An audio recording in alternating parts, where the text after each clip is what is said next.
Hi everyone, welcome to our weekly Q&A session, and today it is my pleasure to welcome here our coach Alina. So Alina, how are you today? It's really nice to see you.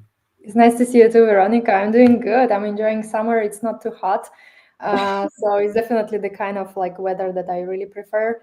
And yeah, right now I have a lot of work. I'm busy with one-on-one coaching, but also I'm doing a lot of things for the library that I'm running, adding more content. So it's been a very productive time for me. How about you? Wonderful, wonderful. I'm actually waiting for the hot summer days because for me this is like really cold, and I like to go to water during summer, and in this weather is it's not so nice. But yeah, for me the summer is my kids are at home, so for me it's like productivity coma. Yeah. So I'm not very productive these days, but and it also belongs to life to slow down a little bit. So I think we can start, and we have already a first question from our follower Happy Jahar, and she would ask, like, I am sleeping fine now, all thanks to you. That's great to hear, but still my thoughts give me a lot of stress. I try to allow thoughts which give me even more stress. I don't know how to deal with the stress, and I'm losing a lot of hair. As a result, it is severe, and also I don't have any other medical condition. It's just stress. Doctors say that stress disbalance my hormones. I'm now in constant state of fear to not stress, to not get hormonal imbalance, to not get hair fall. Please help me. I totally understand how distressing it can feel like to lose hair. So, Ali, do you have any thoughts on this topic? Yeah, I would say that it's normal to feel a lot of pressure when it feels like there are so many things at stake. So we feel like, okay, in order for me to prevent hair loss, I need to reduce stress. In order to reduce stress, I should stop having anxious thoughts, right? But then we start fighting with our anxious thoughts. That creates stress. And then because we are still noticing that we are stressed, then we worry even more. So it becomes kind of like this self-sustaining cycle of pressure and stress and resistance and suffering. And I completely understand that it's probably for Happy Jahar, it's a very difficult place to be in. And so the first thing that I want to acknowledge is that um, uh, they mentioned that basically they still sleep, right? So that means that thoughts themselves, they don't actually make it impossible for the body to produce sleep, right? So that's an important acknowledgement that we need um, to make, because oftentimes we connect anxiety or sleep thoughts, anxious thoughts, with that there is no chance of my body sleeping, and so then we start fighting it. But now we can actually see that we can think about sleep, we can even worry about it, but then our body can still produce sleep. And vice versa is also happening quite often, is that when we feel completely calm, we have perfect day, but we might still experience some wakefulness, right? So sleep outcome is not solely dependent on how we feel, right? Anxiety can make sleep choppy, but it doesn't make it impossible. So sometimes, like, understanding that it's okay to have sleep thoughts, because it doesn't really mean anything about the outcome of the night, but it also doesn't mean anything about the recovery process itself. And actually, there is one video I made on my channel where I was talking about those residual thoughts. It's like, why do we still think about sleep even after making lots and lots of progress in terms of sleep? And so this period of when their thoughts are still there is natural, and that's how I experience my insomnia recovery process. And I see so many people going through the same kind of like they have the same dynamic. So basically, even when they start seeing like a improvement, there's still some mental activity about it. And I also understand that it's normal that there are some kind of like memories that show up, maybe a little bit of like our brain is still kind of unsure of us being completely safe, right? So it sometimes might suggest like, what if you don't sleep tonight, maybe we should try something, right? And so it might send us invitations, and seeing those thoughts as mere invitations from the brain to problem solve, this can already take away some of this heaviness of those thoughts, so that we don't really buy into them, we are not instantly believing them, but we are actually start to notice them for what they really are. And that's when they stop having less and less power over us, because we no longer consider them as important to get rid of or important to listen to. It just becomes like kind of a background noise. And so to connect it with this kind of pressure around hair loss, what's helpful to understand is, first of all, we don't get to control whether we have thoughts or not, meaning that we cannot just prevent ourselves from thinking about something, right? Trying to not think about something ends up in us thinking more about it. So that's the first kind of like limitation. We cannot control our thoughts. And we cannot control our emotions, meaning that we cannot decide to not feel anxious. It's simply something that is happening, right? And I can also imagine that there is also not much we can do when, let's say, when we notice that our, let's say, hair are falling. We cannot like forbid them from falling, right? So we sometimes face a situation when there are certain things that are not in our hands. And coming to terms with that right now I don't really have any direct control over my thoughts, my anxiety, or even my hair, but I can start I can choose the way I am responding to the situation. That's where we have agency, and this is where it makes sense to kind of like start making the changes, not in trying to fix the something that we don't have control over, but revisiting our relationship with this process. And by that I don't mean that we need to start seeing like, okay, that's totally okay, or I'm happy that this is happening. It's not about that. It's just acknowledging that right now it is what it is. I will do my best to address this issue in a way that feels supportive or in a rational way, and then I will let the outcome be whatever it is, right? So we are applying the same acceptance to so many areas. So I hope that this insight helped. Happy to her. Yeah, this is a really wonderful and exhausting answer. Thank you so much, Alina. And maybe I would share just from my experience, like I also experienced a severe hair loss, and it was extremely distressing for me. But it takes some time, but your hair will grow back. Maybe you can talk to your dermatologist to support the production of hair, because this is what your hair needs right now, and see it as a temporary state. Where are you at? Happy. So that's all I wanted to add, and thank you so much for again for sharing, Ali. And now we have another question, and this is from Annie. How do I manage to just rest without the desire in the back of my mind to want to sleep by resting? Very common question. So, what do you think, Ali? Yeah, you don't need to try to rest without the desire, because the desire is something that we also cannot just dismiss and pretend like we don't want something, while in reality we do want it.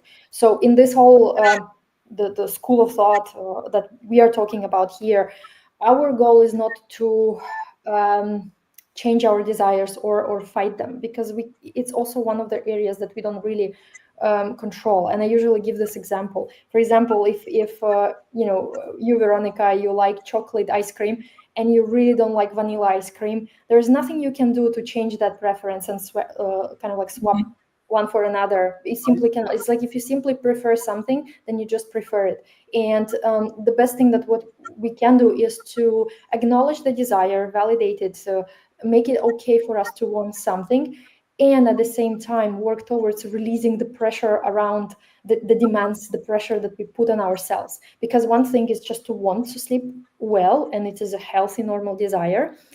But it's another thing when we force ourselves, like, because I want to sleep well, I have to sleep well. And that have to, that's where suffering lies, not in the desire itself. So in a way, you don't have to, Annie, you don't have to really get rid of your desire. You can acknowledge it. You can make it your kind of like experience in the moment, meaning that when you go to rest, we can acknowledge like, yes, I would like to, for sleep to happen. It would be nice. I would prefer that. But even if it doesn't happen, that's okay, right? So this way, we are not trying to pretend like we don't want to sleep, or that we, quote unquote, don't care. we acknowledge that, and at the same time we also acknowledge the fact that we really don't have control over whether sleep happens or not, so we are going to do our best with what we've got, right? And in this way it can soften a lot of pressure around this topic. So I hope that Yeah, answers the questions for Annie. absolutely. And then the question is from Amen. So, hi, I feel like it has become a pattern for a year. I could sleep fine for uh, for a few weeks, then insomnia kicks in for 4 or 5 days or a week, then a week of good sleep, and so on. Maybe I can share my experience with this because I totally experienced like something very similar where I would. I felt like I'm almost like recovered, but still, for quite a few months, like maybe half a year, I experienced like 3 sleepless nights in a month. It was like 3 all-nighters, one after another, and always I was trying hard to figure out what's the problem, where does this come from. So I first tried to attribute it to the full moon, then I tried to attribute it to hormonal changes, then I tried to attribute to I don't even know what else. I was really trying hard to figure out where does this come from, but.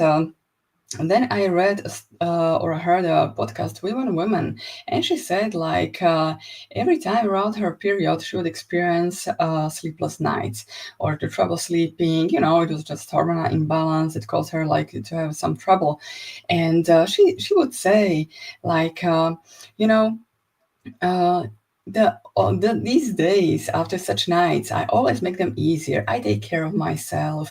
I make the early morning meetings. I postpone them to a later time. So this is really, this basically kind of like opened my eyes, and I thought like, if my life for forever would look like I would have like 3 sleepless nights forever, and given what I had been through before, this is I totally take it, right? So when I realized these 3 all-nighters is absolutely no problem for me, and I don't have to figure out like to solve it, to try to make it go away. It just interestingly or paradoxically, when we so often talk about paradoxes here, they just evaporate. They just cease to exist, and this was just another proof to me that the more acceptance we can bring into this journey, the easier it gets for us. I really stopped caring whether they show up or not, and maybe this is a similar thing for you, Ayman. The less you will care whether you will experience these bumpy nights, these maybe all-nighters or insomnia, the fear around it, the easier it will be for you to overcome this. So these are my thoughts. I hope I have answered it. And because we have quite a few questions, I will move on. So we have a question from Susanna. Hi there. My struggle is that I don't know how to deal with those awful, depressing, negative, hopeless, and helpless feelings throughout the whole day after not sleeping at night. Because of these feelings, I cannot befriend the sleepless nights. So, what do you think, Ali? Yeah, that's a good question. I think that no one enjoys feeling hopeless, negative, depressed, anxious, frustrated. So it's absolutely natural that Susanna doesn't find it easy or possible for her to really enjoy those moments. And the point of acceptance is not to like those experiences. We are simply learning or teaching our brain that those experiences, as uncomfortable and unpleasant as they can be, are also safe to experience. We don't have to like them. We can actually dislike them very much. We don't have to be happy about them, but we can also acknowledge that despite their presence, we can still do things in our lives. Maybe we might not enjoy things as much as we would like them to, but at the same time, anxiety doesn't make life impossible, right? It can make it more challenging, but not impossible. And recognizing that we are stronger than we think we are more capable to hold the discomfort than we think, that can already help us feel a bit more empowered, a bit less like a victim of those emotions, but rather than, okay, right now I'm going through something difficult, I don't like that, I'm sore, but I'm going to do my best to show up to this day the best I can, right? Not trying to do it perfectly, but just like within the reasonable, this kind of like reasonable scope. And so when we are not forcing ourselves to enjoy those feelings, or when we are not trying to fix them, we might notice that it becomes a bit easier, or maybe a bit more available for us to be with those feelings without liking them, which in itself can help us feel a bit less like we have to fight them. And when we know that we can handle those feelings, that's when the pressure around sleep itself starts to also soften, because we know that, okay, even if I do have a sleepless night, and even if I do feel kind of like, uncomfortable emotions, negative emotions, anger, frustration, I can still handle that. This can give us already a bit of sense, like, okay, maybe it's not as terrible as I thought originally. It doesn't make it easy, but it can make it a bit more bearable for us. And so I usually share this kind of like sentence, and there was a video I made for the Sleep Coach School channel once, is that before trying to befriend wakefulness, we need to befriend ourselves in it first. Meaning that all of our imperfect reactions, thoughts, and feelings, it's good to embrace them, make them okay to be there. And then after we accepted ourselves, that's when it becomes a bit easier to accept the situation. But we don't have to reinforce ourselves like, okay, I have to befriend wakefulness, but then struggling with that and judging ourselves for not feeling great. What if it was okay to not feel great? Yeah, absolutely. Maybe the one thing I would add to this is that many people, they understand from the channel, like the general message, that befriending wakefulness is only about doing something enjoyable, about having fun at night. But this is, it's great if we can do something enjoyable, but when we are in the middle of the night and the only thing is just to sleep, then it's really, this enjoyable is just too far out of the reach. So when we go just really to the basics and learn about allowing it just to tolerate these difficult nights or surrender to whatever the night brings. And we are as well befriending wakefulness when we are just resting, and if rest is available, because sometimes we spend the night full of panic, full of anxiety. But when we create space for these emotions, we are as well befriending wakefulness. And on this journey, it's not only about befriending wakefulness, it's also about befriending, like you said, ourselves. And we come with a bundle of all these emotions, all these thoughts, all these exhaustion and fatigue. And we kind of need to learn befriend each aspect of it. So work on this befriending not only the nighttime wakefulness, but as well the anxiety. And and befriending or accepting, it's not about liking it. And this is like really important piece of the message. It's not that all of a sudden we start to like the nighttime wakefulness, we start to like our anxiety. It's about that we are more to tolerate it. I acknowledge you, you're here. I'm anxious. Of course I am. Given what I have been going through, of course I'm anxious. But it doesn't have to control my life. It doesn't have to control what I do in the day. It doesn't have to control whether I go and talk to my friend or not, for example, right? So that's what I wanted to add. Thank you so much for your answer, Ali. And we have a question from TPA. Since 3 months, I stopped taking mirtazapine, and since then, I sleep around 4 to 5 hours each night. So it's not bad, but not great neither. Is this maybe my new sleep schedule, sleep drive, and that's it? So what do you think, Ali? Yeah, this message reminds me of the concept that Daniel introduced, which is like new normal, where a lot of times when we are going through a certain segment in the journey, when sleep kind of like feels exactly like not great, not terrible, kind of like in between. And also a person might wonder, like, is this as good as it gets? Is this like the most, like what I can get out of this process?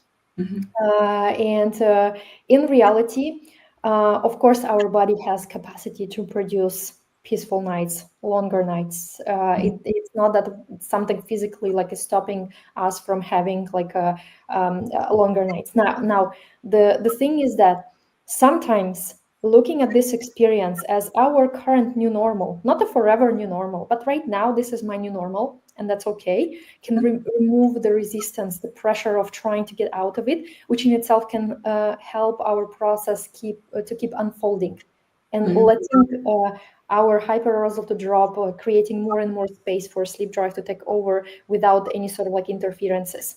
And so, as paradoxical as it might sound, it might make sense to actually look at it as a new normal.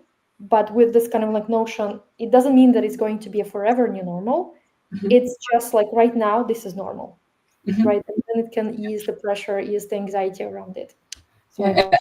I remember you once said like it basically came back to where the sleep where you left the sleep. Like when insomnia started, it just the sleep was disturbed, but once you recovered, it just came back like how it was before. So like because also as well I had this period of not sleeping great, but sleeping. I was like wondering, is it going to be for me forever like this? But now I have to say like, oh my goodness, I sleep more than ever in my life because I can sleep like 9 hours online. It is impossible. Wow. And if I think about it, when I wasn't sleeping for 8 years, I haven't experienced a single night of full sleep.